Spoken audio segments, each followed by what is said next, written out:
All right, guys, on outreach, connection requests and messaging people, it's one of the most widely used techniques to generate leads. Most lead gen agencies, this is really what they're doing, okay?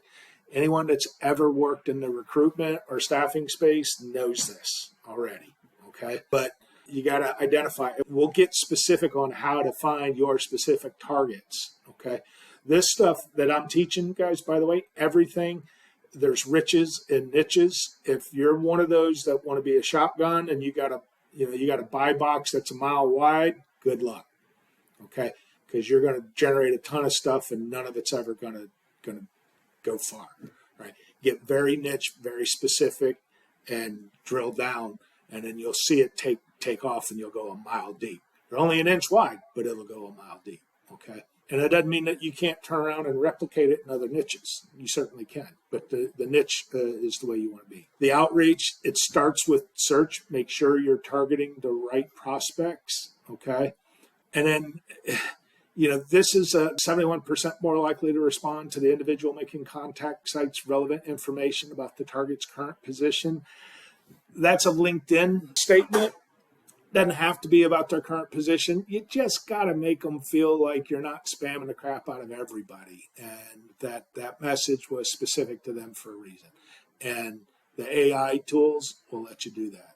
Okay, we'll dive deeper into that on future lessons, but we send messages using AI for the chat script, things off of their profile, their volunteer work, where they went to school, et cetera, and it does work. Okay. These are LinkedIn limits. You can send 100 regular connection requests per week. That's if you have a premium subscription. If you're trying to do this with the free LinkedIn account, it will not work. Back in November of 2023, around Thanksgiving actually, they changed it so you cannot send more than 10 connection requests per day if you have a free account. Only 7 days in a week, so they're not letting you get the full 100. The other thing they did was they won't let you send more than 10 connection requests with a message per month if it's a free account.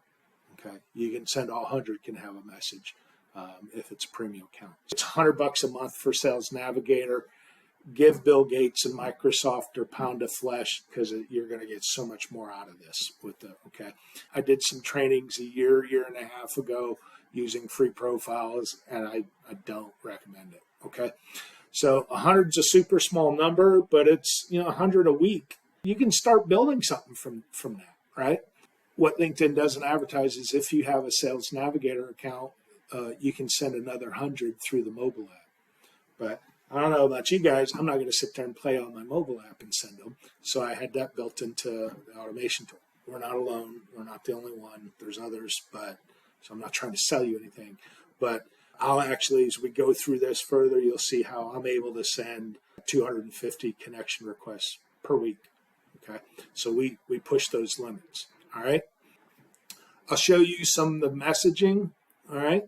So, and this is a really, really underutilized part of LinkedIn's capabilities amongst proteges in particular, and that's expanding your network with CPAs, attorneys, wealth and financial advisors, funding brokers, okay, investors, okay.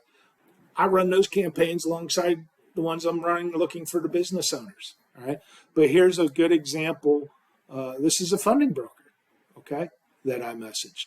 And I ended up developing, we jumped on a call, had a great conversation. We've had multiple since. He's looked at some deals. I haven't closed anything through him, but that's not his fault, okay? But in general, the message that I send to those types, it's usually about, can you tell me more? I've got something I'm looking at that I might need your help with is the crux of it, okay? And those are true. I've got a deal ready to show them when I send them that message, all right? A lot of people worry about what to say in the connection requests. We've sent tens of thousands of messages, and we actually have an 8.2% higher acceptance rate if there is no message on the connection request. So in other words, simply saying, nothing. And LinkedIn puts it in that I want to add you to my professional network. We get a higher response rate. They know why I'm connecting with them when they read my profile. Okay. Let me show you what that looks like here real quick. And you see these pending invitations here. This is what they see. All right. They got your profile photo. Oh, look, it's a protege. They got your profile photo, your name, and then your headline. Okay. And then that message. But I don't want them to make a decision. So, all right, well, welcome, Jacob. If you go to messaging on LinkedIn, right, now he appears. But you'll notice that Michelle does not, because I haven't accepted it. And so a lot of people will just click through. This is like in the last hour or so I've gotten to. There's times if I'm off of here for a day or like the weekend and I log on, and there's anywhere from 8 to 12 of these things, and they just click accept, or ignore, or whatever.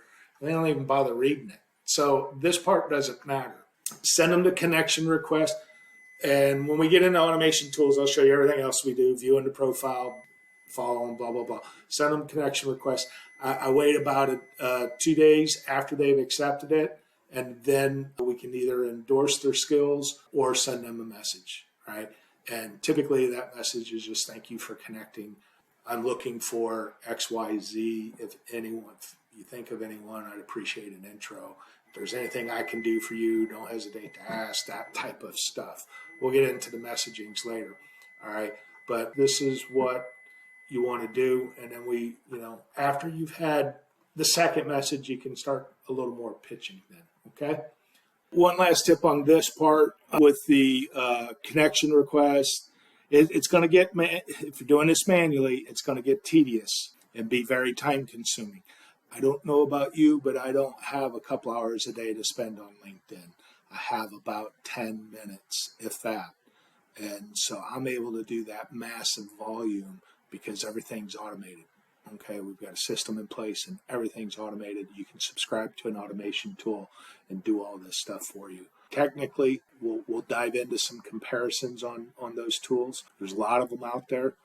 Technically, they're a violation of LinkedIn's policy, right, to use those automation tools. But to be candid with you, I've been doing it for years. I've never had any issues with LinkedIn, but I do it correctly. You can't go from 0 to 100. You got to warm up your activities, and you got to be smart about it, okay? But that's a way to automate all of this stuff and get from A to B quicker. So I'll see you guys on the next video.